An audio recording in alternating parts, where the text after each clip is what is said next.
Israel मार तबाही किसमें मजा है। गोलान हाइट्स जो था वो किसने कब्जा कर लिया। अब बताओ गाजा कितने जगह पड़ जाएगा। इसमें उसने 4 जगह से कब्जा करने का प्लान बनाया। यहाँ सब कैसे हैं, सब शांति से। इजराइल कहता है तुम शांति से रहोगे तो तुम्हें शांति से मारेंगे, और तुम हल्ला करोगे तो हल्ला करके मारेंगे, लेकिन मारेंगे दोनों। अब इजराइल का कहना है कि तुम लोग इधर से अटैक कर रहे हो, इजराइल का हम लोग समर्थन करते हैं, लेकिन इजराइल की इतना बड़ा इजराइल देख रहे हैं, तो ये इजराइल है। यहाँ पे जो आबादी है वो यहूदियों की है, जिसे हम ज्यूज कहते हैं। क्या कहते हैं? ज्यूज। यहूदी को क्या कहेंगे? ज्यूज कहेंगे, ज्यूज। यहाँ पर देखेंगे थोड़ा सा एरिया में गाजा है, और यहाँ पर है वेस्ट बैंक। क्या है? West Bank. इन दोनों को मिला देंगे तो बनता है फिलिस्तीन। दोनों को मिला देने से क्या बनता है? फिलिस्तीन। तो फिलिस्तीन कितने कितने चीजों के संगठन है? 2, एक गाजा और एक वेस्ट बैंक। गाजा और वेस्ट बैंक, इन दोनों को मिलाकर फिलिस्तीन। इजराइल मार तबाही किस में मजा है? गाजा में। गाजा में। और इसी का राज्य फिलिस्तीन। यहाँ सब शांति से हैं, सब यहाँ सब कैसे हैं? सब शांति से हैं सब। इजराइल कहता है तुम शांति से रहोगे तो तुम्हें शांति से मारेंगे, और तुम हल्ला करोगे तो हल्ला करके मारेंगे, लेकिन मारेंगे दोनों को। मारेंगे दोनों को। तो दोनों को मारने के चक्कर में कौन है? इजराइल। कौन है? इजराइल। समझ में आ गया? गाजा किधर है? ये छोटा सा एरिया। अभी ये छोटा सा एरिया है गाजा। समझ में आ गया? ये एरिया गाजा दिख गया। अब इजराइल का कहना है कि तुम लोग इधर से अटैक कर रहे हो, अब हम इसमें भी कब्जा करेंगे। तो इसमें उसने 4 जगह से कब्जा करने का प्लान बनाया है। एक इधर से 5 किलोमीटर लंबा कब्जा कर लेगा, फिर यहां से 5 किलोमीटर, फिर 5 किलोमीटर, फिर 5 किलोमीटर, मतलब बीचवा में 5-5 किलोमीटर कब्जा कर लेगा। समझ में आ गया? अब बताओ गाजा कितने जगह पड़ जाएगा? कई जगह। इधर से उधर कहीं आ जा नहीं सकते हैं यहाँ पर। तो बड़ी समस्या है इस सब में। इन लोग का समस्या सॉल्व भी होने वाला नहीं है।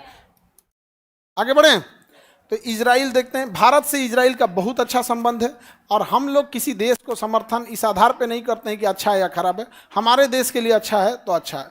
इजराइल का हम लोग समर्थन करते हैं, लेकिन इजराइल की इस बात का समर्थन नहीं करते हैं जो इजराइल ने कहता है कि गाजा केवल इजराइल रहेगा, फिलिस्तीन नहीं। हम ये कहते हैं कि दोनों का अधिकार है, गाजा का भी है और फलस्तीन का भी है। जो यूएनओ ने कहा था वही है। अमेरिका कहता है कि यूएनओ में केस चलेगा, हम केसे आगे नहीं बढ़ने देंगे। एक काम करो, तुम मार मार धो कब्जा करते रहो, यहाँ पे मार मार के खत्म कर देगा इन लोग को। अमेरिका का प्लान है इन लोग को यहाँ से पानी वाली जहाज में भर भर के सोमालिया में ले जाकर बसा देना। कहाँ बसा देंगे? सोमालिया में बसा देंगे सब। आगे बढ़ जाए, कोई दिक्कत? ये जगह कौन सा हो गया? गाजा। और ये वाला हो गया वेस्ट बैंक। और दोनों को मिलाकर फिलीपीन नहीं जी, क्या जी? तुम नहीं बोलो, वो वाला को बोलने दो। हाँ हाँ, फिलिस्तीन। फिलीपीन नहीं, फिलिस्तीन। इजराइल जो है इसका सबसे बड़ा शहर जो है वो है तेल अवीव। देखिए ये इजराइल का सबसे बड़ा शहर है तेल अवीव। इजराइल का सबसे बड़ा शहर हो गया। तेल अवीव के एकदम ऊपर देखिएगा तो मिलेगा हाइफा। हाइफा।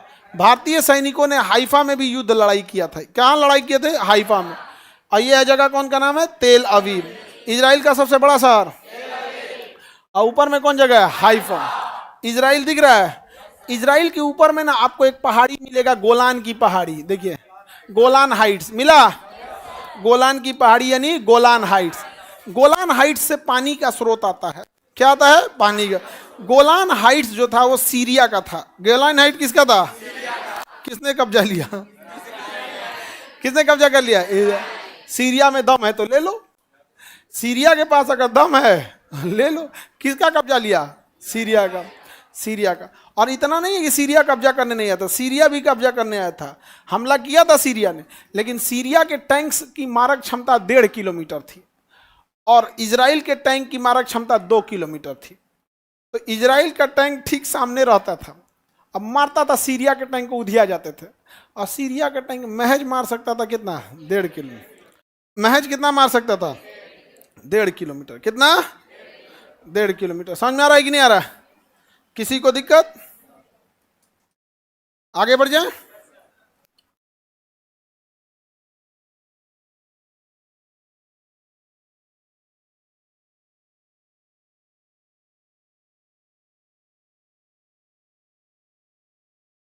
अब गोलान हाइट पर एक छोटा सा एक झील होगा, देखिए क्या लिखा है, गैलीली सागर लिखा है, गैलीली सागर लिखा है। बताइए गोलान की पहाड़ी पर कौन सा झील है? गोलान की पहाड़ी पर गैलीली सागर। ये बताइए यहाँ कौन सी पहाड़ी है? गोलान की पहाड़। अब देखिए ये वेस्ट बैंक है, वेस्ट बैंक के पीछे देखिएगा मृत सागर होगा। देखिए मृत सागर झील है, कौन सा झील है? मृत सागर। दुनिया में सबसे ज्यादा नमक किस झील में है? वान झील में। किसमें है? मृत सागर में नहीं। दुनिया में सबसे ज्यादा घनत्व मृत सागर में। दुनिया सबसे ज्यादा घनत्व, सर्वाधिक घनत्व मृत सागर। इसमें किसी चीज को फेंक देंगे तो डूबेगा नहीं, मछली फेंक देंगे ना मछली नहीं डूबेगी, ऊपर आके बेचारी परेशान रहेगी, मछली मर जाएगी। इसलिए कोई जीव जंतु इसमें जी नहीं पाता है, क्योंकि इसका घनत्व बहुत ही ज्यादा है। आपको तैरने नहीं भी आता, इसमें कूद जाइए, डूबिएगा नहीं, आप इसमें नहीं डूब सकते हैं। इसलिए इसमें लेट के आप अखबार पढ़ते रहिए। लेकिन इतना नमक खारापन है कि आपका चमड़ा अगर कहीं कटा होगा बहुत बुरा लहरेगा यहाँ पे। इसके इसमें नहाने के बाद इंसान को नहाना जरूरी होता है, नहीं तो इसमें से नहा के कपड़ा पहन लीजिएगा ना, फिर लगेगा पूरा नमकवा सूखेगा तो सट जाएगा, नमक नमक नमक लगने लगेगा। आप समझ में आया कि नहीं आ गया? तो ये बहुत, इसमें कोई भी चीज डूबता नहीं है, इसी कारण इसका नाम क्या हो गया? मृत सागर।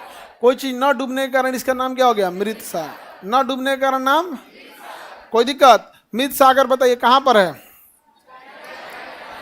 मृत सागर कहाँ है? इजराइल। कहाँ पे? इजराइल। किन दो देशों की सीमा पे? इजराइल और जॉर्डन। हालांकि ध्यान से देखो, फिलिस्तीन के भी सीमा पे है कि नहीं है? इजराइल का था, ये कौन देश है? इसको तो धीरे धीरे हम कब्जाइए रहे हैं, इसको धीरे धीरे हम क्या कर रहे हैं? कब्जा कर रहे हैं। कब्जा कर लेंगे हम यहाँ पे। आगे बढ़ जाए। इजराइल समझ में आ गया?